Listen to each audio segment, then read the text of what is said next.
Like और comments. कुछ दिन पहले मेरे पास एक फ्रेंड रिक्वेस्ट आई। यह किसी सरिता पाल नाम से थी। एक्सेप्ट करने से पहले मैंने आदतन उसकी प्रोफाइल को चेक किया तो पता चला अभी तक उसकी मित्रता सूची में कोई भी नहीं है।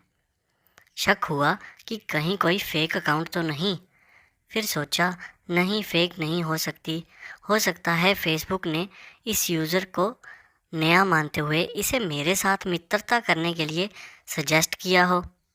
प्रोफाइल फ़ोटो नदारद देखकर मैंने अंदाज़ा लगाया शायद नहीं हो, और उसे फ़ोटो अपलोड करनी नहीं आती हो, या फिर वो भी संकोच में हो सकती है। खैर, बड़ी देर सोच विचार करने के बाद दुविधा में रहकर मैंने फ्रेंड रिक्वेस्ट एक्सेप्ट कर ली। सबसे पहले सरिता पाल की ओर से मुझे धन्यवाद आया। फिर मेरे हर स्टेटस को, जो मैंने 6-6 महीने पहले डाल रखे थे, हर स्टेटस को लाइक और कमेंट्स मिलने शुरू हो गए। मैं अपने इस नए कद्रदान को पाकर बहुत खुश हुआ। सिलसिला आगे बढ़ा और अब मेरी निजी ज़िंदगी से संबंधित कमेंट्स भी मेरे स्टेटस पर आने लगे। जैसे ही मैं कोई नई पोस्ट करता, उसका कमेंट सबसे पहले आता। साथ में एक छोटा सा दिल भी आता, लेकिन अभी दिल हरे रंग का था। अभी वह दिल लाल रंग का नहीं हुआ था। मैं मन ही मन बहुत खुश होता था। मेरी पसंद नापसंद को पूछा जाने लगा। अब वो कुछ दिन बीत जाने के बाद रोमांटिक सी शायरी भी पोस्ट करने लगी थी। एक दिन मोहतरमा ने पूछा, क्या आप अपनी बीवी से प्यार करते हैं? मैंने झट से रिप्लाई दिया, हाँ, बहुत प्यार करता हूँ अपनी बीवी से। वो चुप हो गई और अगले दिन उसने फिर सवाल पूछा, क्या आपकी मैडम सुंदर है? इस बार भी मैंने वही जवाब दिया, हाँ, बहुत सुंदर है। अगले दिन फिर उसने पूछा मुझसे, क्या आपकी बीवी एक अच्छा खाना बनाती है? मैंने कहा, बहुत ही स्वादिष्ट खाना बनाती है। फिर कुछ दिनों तक सरिता पाल की तरफ से मुझे मैसेजेस आना बंद हो गए। अब ना ही कोई मेरी स्टेटस पर कमेंट करता, ना ही उसे लाइक करता। अचानक फिर एक सुबह उसने मैसेज बॉक्स में लिखा, मैं आपके शहर में आई हूँ, क्या आप मुझसे मिलना चाहोगे? मैंने कहा, ज़रूर। तो ठीक है, आ जाइए, सिने गार्डन में मिल लेंगे और मूवी भी देख लेंगे। तो मैंने कहा, नहीं मैडम, आप आ जाइए मेरे घर पर। मेरे बीवी बच्चे भी आपसे मिलकर बहुत खुश होंगे। मेरी बीवी के हाथ का खाना खाकर भी आप देखिएगा।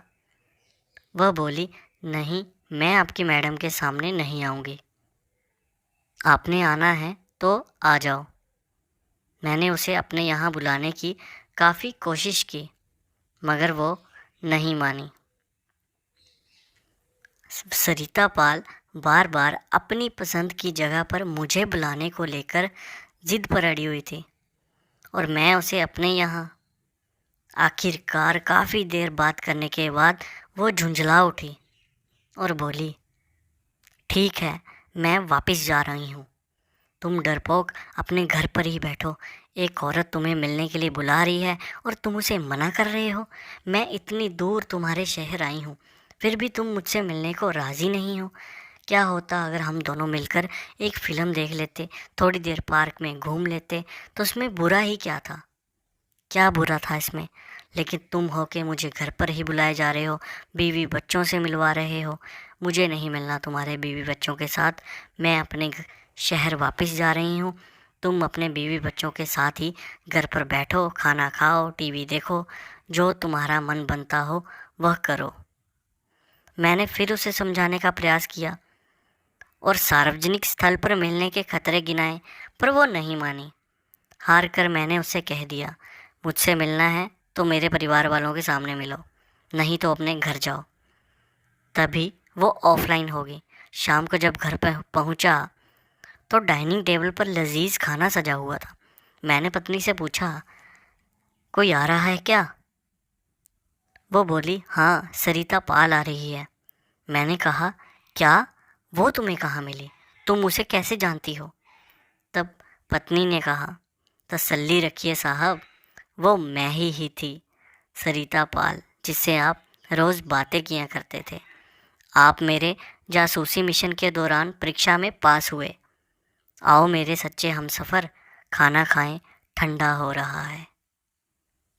दोस्तों, आपको ये कहानी कैसी लगी हमें कमेंट करके ज़रूर बताएं। साथ ही साथ हमारे चैनल कहानी सुनो को सब्सक्राइब ज़रूर करें। धन्यवाद।